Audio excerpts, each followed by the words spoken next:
Hello बच्चों, आपका स्वागत है हमारे चैनल स्टडी विद प्रेम में। और आज की इस वीडियो में हम कक्षा 6 भूगोल के चैप्टर नंबर 2 जिसका नाम है ग्लोब, अक्षांश एवं देशांतर, और इस वीडियो में इसके सारे क्वेश्चन एंड आंसर को देखने वाले हैं। उम्मीद है आप इस वीडियो को लास्ट तक जरूर देखिएगा। तो चलिए बिना किसी देरी के क्वेश्चन नंबर 1 को शुरू करते हैं। तो यहाँ पर हम लोगों का क्वेश्चन नंबर 1 है, निम्नलिखित प्रश्नों का संक्षेप में उत्तर दीजिए। ठीक है, मतलब कुछ प्रश्न दिए हुए हैं, उनके उत्तरों को संक्षेप में देना है। ठीक है, और ज़्यादा लेट नहीं करेंगे, फटाफट इसके आंसरों को देखेंगे। तो यहाँ पर है, पृथ्वी का सही आकार क्या है? तो पृथ्वी का सही आकार बताना है हम लोग को। तो उत्तर में हम लोगों ने लिखा है, हमारी पृथ्वी का आकार पूर्ण गोलाकार नहीं है, यह उत्तरी और दक्षिणी ध्रुव से थोड़ी चपटी और मध्य उभरी हुई है। यह सेब के आकार के समान है। सॉरी, यहाँ पर मिसप्रिंट हो गया है, यह सेब नहीं बल्कि हो जाएगा संतरा। क्या हो जाएगा? संतरा के आकार का है। ठीक है, तो पृथ्वी का सही आकार हम लोगों ने देख लिया है। फिर दूसरा क्वेश्चन है, ग्लोब क्या है? तो ग्लोब किसको कहते हैं? तो उत्तर में हम लोगों ने लिखा है, तो ग्लोब लघु रूप से पृथ्वी का एक वास्तविक प्रतिरूप है। ग्लोब पर देशों, महाद्वीपों तथा महासागरों को उनके सही आकार में दिखाया गया है। ठीक है, अर्थात ग्लोब जो होता है ना, वो पृथ्वी का छोटा भाग होता है। ठीक है, उस पर जो होता है ना, देश, महाद्वीपों और महासागरों को सही जगहों पर दिखाया गया है। ठीक है, उसके बाद पॉइंट नंबर 3 क्वेश्चन देखते हैं। तो क्या है, कर्क रेखा का आकांक्षीय मान क्या है? मतलब कर्क रेखा का जो होता है ना, वो अक्षांशीय मान क्या होता है? तो उत्तर में हम लोगों ने लिखा है, कर्क रेखा का अक्षांशीय मान 23/2 डिग्री आकांक्षीय होता है। मतलब कितना होता है? तो होता है आपका 23/2 डिग्री। ठीक है, उत्तरी अक्षांश कर्क रेखा जो है यहाँ पर स्थित होता है। ठीक है, तो पॉइंट नंबर 3 के क्वेश्चनों को यहाँ पर देख लीजिए, और यहाँ पर जो इसका आंसर दिया हुआ है, साथ ही साथ इसको जो है कॉपी में लिखते हुए चलिए। ठीक है, तो अब पॉइंट नंबर 4 के क्वेश्चन को पढ़ते हैं। तो यहाँ पर हम लोग का पॉइंट नंबर 4 का क्वेश्चन है,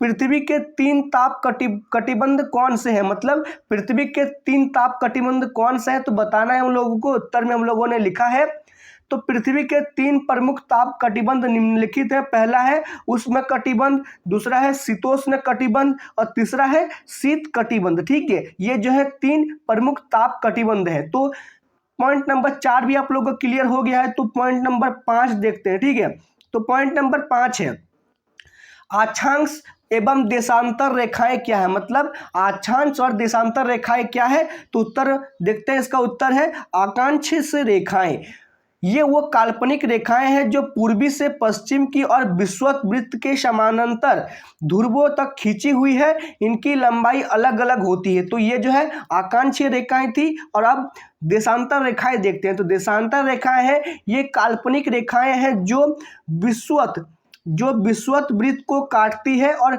उत्तर से दक्षिणी ध्रुव को जोड़ती है। इसकी लंबाई बराबर होती है। ठीक है, ये देशांतर रेखाएं हैं। आकांक्षीय रेखाएं को हम लोगों ने पहले यहाँ पर पढ़ लिया। यहाँ से यहाँ तक जो है आकांक्षीय रेखाओं के बारे में लिखा गया है, और नीचे जो है आपका ये देशांतर रेखा है। ठीक है, इन सभी को जो है आप लोग अच्छी तरह से देख लीजिए, और होगा तो इसको आप लोग याद और कॉपी में साथ ही साथ लिखते हुए चलिए। ठीक है, तो अब पॉइंट नंबर 6 देखते हैं। तो यहाँ पर पॉइंट नंबर 6 है, ऊष्मा की सबसे अधिक मात्रा उष्ण कटिबंध क्यों प्राप्त करते हैं? मतलब जो ऊष्मा की सबसे अधिक मात्रा होती है, वो उष्ण कटिबंध वन जो होते हैं वही प्राप्त क्यों करते हैं? तो इसका उत्तर देखते हैं। तो इसका उत्तर में लिखा है, तो कर्क रेखा एवं मकर रेखा के बीच आकांक्षांशों पर सूर्य वर्ष भर में एक बार दोपहर के सिर से ऊपर ठीक ऊपर होता है, इसलिए इस क्षेत्र में सबसे अधिक ऊष्मा प्राप्त होती है। अर्थात जो कर्क रेखा और मकर रेखा के बीच वाला भाग होता है ना, वहां पर सूर्य एक बार दोपहर में ठीक जो सूरज के मतलब सिर के ऊपर आता है। ठीक है, इसलिए जो है वहां पर सबसे अधिक ऊष्मा प्राप्त होती है। और हम लोग जो है ना, वो उष्ण कटिबंध में आते हैं, क्योंकि हमारे सिर के ऊपर भी जो है दोपहर में सूरज आता है। ठीक है, तो पॉइंट नंबर 6 के क्वेश्चन को देखिए, यहां से यहां तक इसका क्वेश्चन है, और नीचे जो है इसमें एकदम छोटा सा इसका आंसर दिया हुआ है, इसको भी साथ ही साथ याद करते हुए चलिए। ठीक है, तो अब पॉइंट नंबर 7 का क्वेश्चन देखते हैं।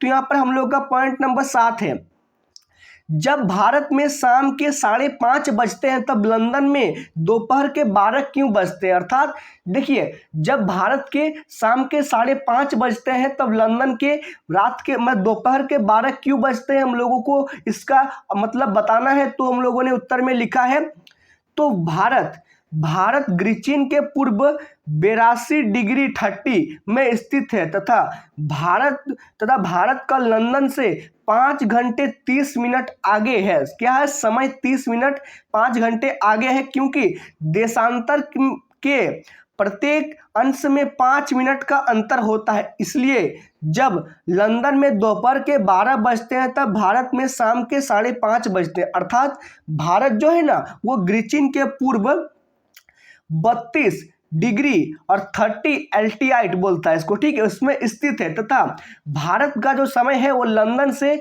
5 घंटे 30 मिनट आगे है। इसी कारण से जो है भारत में जब 5:30 बजते हैं तब लंदन में दोपहर के केवल 12 बजते हैं। तो 7 नंबर पॉइंट का क्वेश्चन को और उसके बाद उसके आंसर को भी हम लोगों ने देख लिया है। उम्मीद है किसी प्रकार की परेशानी आप लोगों को नहीं हुई होगी, समझ में आ गया होगा। उसके बाद हम लोग देखते हैं क्वेश्चन नंबर 2।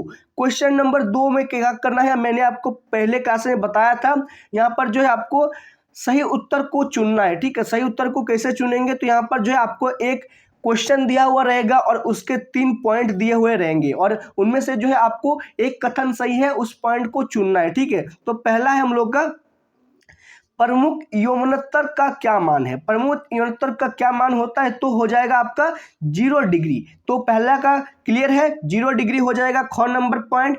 फिर दूसरा है, शीत कटिबंध किसके नजदीक पाया जाता है। तो शीत कटिबंध जो है वो किसके नजदीक पाया जाता है, तो इसका सही आंसर हो जाएगा ध्रुवों के नजदीक। किसके नजदीक, ध्रुवों के नजदीक जो है पाया जाता है, ठीक है। कौन, शीत कटिबंध, या अर्थात जहां ठंडा मौसम होता है, ठीक है। उसके बाद है हम लोग का पॉइंट नंबर 3, देशांतर की कुल संख्या क्या है। अर्थात देशांतर की जो है कुल संख्या कितनी होती है, तो देशांतरों की कुल संख्या होती है 360, जिसको जो है डिग्री के हिसाब से मापा गया है, ठीक है। अर्थात 360 डिग्री तो है तो 360 देशांतर भी होंगे, ठीक है। तो पॉइंट नंबर 3 का सही आंसर लिखेंगे कौन नंबर में, 360। फिर उसके बाद है हम लोग का यहाँ पर 4 नंबर में, उत्तरी ध्रुव वृत्त स्थित है। अर्थात उत्तरी ध्रुव वृत्त कहां पर स्थित है, तो इसका सही आंसर हो जाएगा उत्तरी गोलार्ध में। देखिए इसको कैसे याद रखिएगा आप लोग, यहां पर उत्तरी पूछ रहा है, क्या पूछ रहा है, उत्तरी ध्रुव वृत्त, तो वो जो है आपका उत्तरी गोलार्ध में स्थित होगा।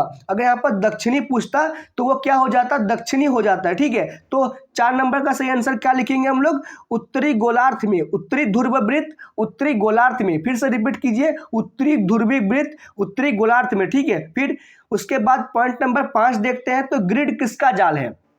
तो ग्रिड जो है किसका जाल होता है, तो यहाँ पर पॉइंट बाय पॉइंट देखते हैं क्या है, तो आकांक्षांशों मतलब अक्षांशों, समानांतर रेखाओं और देशांतरी यौमोत्तरों का, और दूसरा पॉइंट में है कर्क रेखा एवं मकर रेखा का, तीसरा पॉइंट में है उत्तरी ध्रुव और दक्षिणी ध्रुव का। तो ग्रिड जो होता है ना, वो होता है आपका अक्षांशों और देशांतरीय यौमोत्तरों का, ठीक है। तो पॉइंट नंबर 5 का सही आंसर आपका हो जाएगा पॉइंट नंबर क, ठीक है। तो यहाँ पर जो है 5 नंबर भी जो आप लोगों का क्लियर हो गया है। अब क्वेश्चन नंबर 3 की ओर आगे बढ़ते हैं, ठीक है। तो यहाँ पर उससे पहले आगे बढ़ने से पहले आप लोग देख लीजिए, यहाँ पर जो है 2 नंबर क्वेश्चन के सारे आंसर लिखे हुए हैं। इसको थोड़ा नीचे कर देता हूँ, सारे आंसर देख लीजिए, यहाँ पर लिखे हुए हैं। इनको जो है आप कॉपी में नोट करते चलिए साथ ही साथ। उसके बाद क्वेश्चन नंबर 3 देख रहे हैं हम लोग। क्वेश्चन नंबर 3 है, खाली स्थानों को भरे। अर्थात क्या कर रहे हैं, आपको पहले से पता है, कुछ खाली स्थान दिया हुआ रहेगा जिसको जो है आप लोगों को सही वाक्यों के साथ भरना है, ठीक है। तो पहला है, मकर रेखा डैश पर स्थित है। तो मकर रेखा किस पर स्थित है, तो इसका चलिए उत्तर देख लेते हैं। तो मकर रेखा जो है आपका 22 डिग्री 1/2 दक्षिण, मतलब 22 डिग्री 1/2 दक्षिण को क्या बोलते हैं, साउथ, ठीक है। तो यहाँ पर सही आंसर यह लिखिएगा। उसके बाद है दूसरा नंबर में आपका,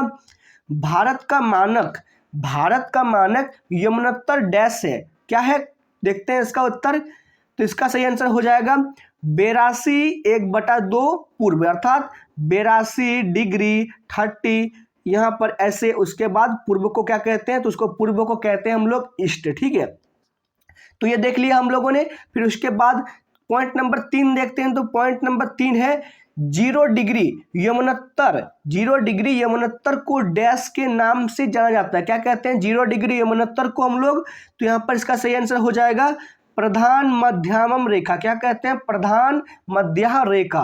तो 3 नंबर में आप लोग यहाँ पर खाली स्थान दिया हुआ है ना, इसको जो है यहाँ पर प्रधान मध्यामा रेखा लिख देंगे। उसके बाद पॉइंट नंबर 4 देखते हैं। तो पॉइंट नंबर 4 है देशांतरों के बीच की दूरी खाली स्थान की तरफ घटती जाती है। अर्थात देशांतरों की जो बीच की दूरी है ना, वो खाली स्थान कहाँ पर घटती जाती है? तो इसका सही उत्तर लिखेंगे हम लोग ध्रुवों में। देखिए, जो पृथ्वी में उत्तर और दक्षिण ध्रुव होता है ना, वहां पर देशांतरों का मान जो है घटते जाता है। ठीक है, तो यहाँ पर क्या लिखेंगे हम लोग?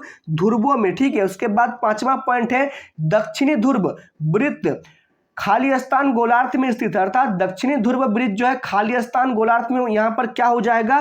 तो यहाँ पर इसका सही आंसर हम लोग लिखेंगे दक्षिण में। कहाँ पर? दक्षिण में। यहाँ पर देखिए, इसको कैसे याद रखेंगे हम लोग? तो दक्षिण बोल रहा है, दक्षिण ध्रुव वृत्त जो होता है ना, वो दक्षिण में ही स्थित होता है। और अगर यहाँ पर उत्तरी बोलता तो हम लोग क्या लिखते? उत्तरी बोलता तो यहाँ पर हम लोग लिखते उत्तरी। ठीक है, तो 5 नंबर का सही आंसर क्या हो जाएगा?